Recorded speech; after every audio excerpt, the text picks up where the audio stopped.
कहानी है भेड़िया और सारस की। एक दिन एक भेड़िया जंगल में टहल रहा था कि अचानक से भेड़िए को बैल का मांस पड़ा मिला। भेड़िया लालच में आकर जल्दी जल्दी मांस को खाना शुरू कर दिया। इतने में हड्डी का एक टुकड़ा उसके गले में फंस गया। उसे सांस लेने में भी तकलीफ होने लगी। भेड़िया छटपटाने लगा और इधर उधर भागने लगा। जंगल में ही एक चिड़िया थी, वह यह सब देख रही थी।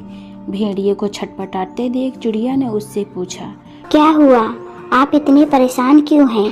तो भेड़िए ने चिड़िया से कहा, क्या बताऊं, मैं जंगल में टहल रहा था और मुझे एक मांस का टुकड़ा मिला।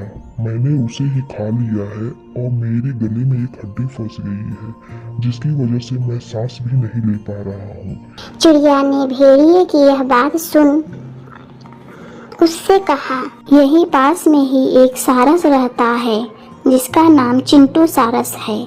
आप उसके पास चले जाओ, वह आपकी मदद कर देंगे।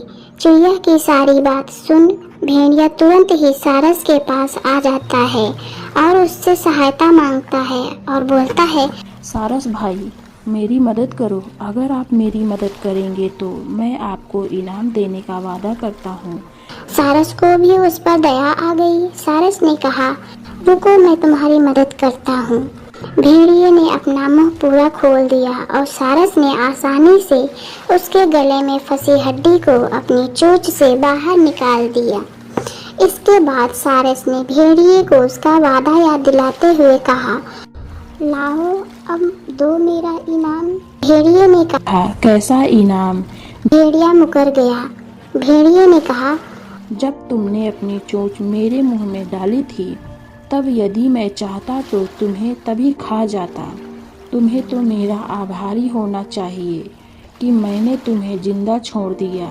सारस कोई जवाब देता उसके पहले ही स्वार्थी भेड़िया वहां से भाग चुका था। इस कहानी से हमें यह सीख मिलती है कि दुष्ट हमेशा दुष्ट ही रहता है।